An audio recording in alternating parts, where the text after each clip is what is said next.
Hi guys, திருப்பூரில் நடந்த issue பற்றி ஏன் பேசல, ஏன் பேசாமல் இருக்கீங்க, அந்த வீடியோ மட்டும் ஏன் போட்டு அப்படியே வச்சிருக்கீங்க, அதை வந்து தமிழில் கேள்வி கேட்டு போடுங்க. இந்த மாதிரி வந்து ஏகப்பட்ட டிஎம்ஸ் கமெண்ட்ஸ்லேயே நிறைய பேர் அதை சொல்லியிருந்தீங்க தமிழில் போடுங்கன்னு சொல்லிட்டு. ஸோ இப்போ நான் என்ன கேட்குறேன், நான் வீடியோ போட்டால் மட்டும் நீங்களாம் திருந்திடுவீங்களா? என்ன வீடியோ போட்டாலும் ஒரு கட்சி முத்திரை, என்ன வீடியோ போட்டாலும் டிஎம்கேல கேட்டிங்களா, டிஎம்கே பண்ணும்போது கேட்டிங்களா அப்படின்னு சொல்லிட்டு. இல்லை எனக்கு ஒன்று புரியல, நீங்கள் எதுக்கு நீங்கள் மாற்றம்னு பேசுகிறீங்க? இல்லை கட்சியை பற்றியும் அங்கே பேசல. நான் வந்து இந்த மாதிரி உங்களுக்கெல்லாம் கோவம் வரலையா? எனக்கு ரொம்ப டிஸ்ரெஸ்பெக்டாக ஃபீல் ஆகுது. ஏன்னா ஒருத்தரை பிடிச்சி அடிச்சிருக்காங்க, எவனுமே போய் கேட்கலையா, நீங்கள் யாருமே எதுவுமே அதுக்கு ஆக்ஷன் எடுக்கலையா அப்படிங்கிற கோவம் உள்ள அதிகமாக இருந்துச்சு. அதனால நான் எதுவுமே பேசல. சரி, எமோஷனலாக பேசி வீடியோ போட வேணாம், ரொம்ப கோவமாக இருந்துச்சு. சரி, அவங்கள திட்டி என்ன பண்ணுறது? உன்னை இப்போ நான் இருக்கேன்னா ஒருத்தர் அடி வாங்குறத பார்க்குறேன், நான் வந்து கம்மியாக இருக்கேன், அவன் வந்து அதிகமாக இருக்கானா, நான் உள்ள போனேன்னா என்ன அடிப்பான், அந்த மைண்ட் செட்டில் யாரும் அதுக்குள்ளே போகல. அந்த ஜெகதீஷ் அவர் அடிக்கும்போது யாரும் உள்ள போகல. ஓகே, புரிஞ்சிச்சு, நான் எதுவும் பேசல.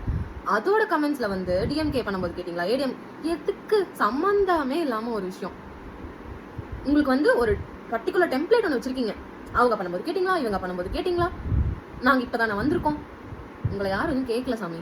நீங்க வந்து நான் வந்து டிவிக்கே, நான் என்டிகே, நான் டிஎம்கேன்னு இல்லாம தயவு செஞ்சு கொஞ்சம் வந்து தமிழ் அப்படின்னு சொல்லி யோசிங்க. வேற யாராச்சும் கூட இதெல்லாம் சொல்றாங்கன்னு எனக்கு தெரியல.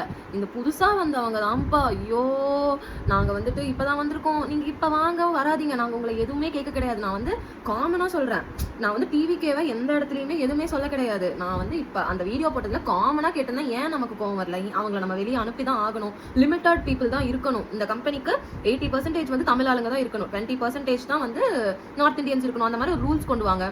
அந்த மாதிரிக்காக தான் வந்து அந்த வீடியோ போட்டது. அதுல நான் எந்த கட்சியுமே இன்வால்வ் பண்ண கிடையாது.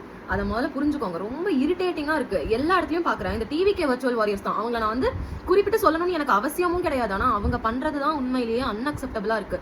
யார் எந்த வீடியோ போட்டாலும் கீழே போய் அசிங்கமா கமெண்ட் பண்ணி வச்சிருக்கீங்க. நானும் நிறைய பேர் வீடியோல பாத்துட்டேன், யாராச்சும் டிவிக்கே தவிர வேற ஏதாச்சும் பத்தி பேசியிருந்தாங்க, அதாவது இந்த கட்சி இப்படி பண்ணிருக்கு, இது நல்லா இருக்கு, இது நல்லா இருக்குன்னு பேசியிருந்தாலுமே கெட்ட வார்த்தையில கமெண்ட்ஸ் போட்டு வச்சிருக்கீங்க. அதே மாதிரி நீங்க பண்ற தப்ப சுட்டி காமிச்சா உங்களால அதை அக்செப்டே பண்ணிக்க முடியல, அதையும் கெட்ட வார்த்தையில பேசுறீங்க. முதல்ல கெட்ட வார்த்தை பேசுறதை நிறுத்துங்க. அசிங்கமா இருக்கு பாக்குறதுக்கு. நீங்களாம் மனுஷங்க தானே, நல்ல இடத்துல இருந்து தானே வந்திருக்கீங்க, எதுக்கு பேட் வேர்ட்ஸ் யூஸ் பண்றீங்க? அப்படி பேசுறீங்க bad வேர்ட்ஸ்ல.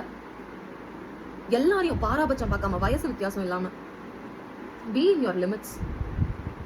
You are not virtual warriors, you are virtual irritators. Bye.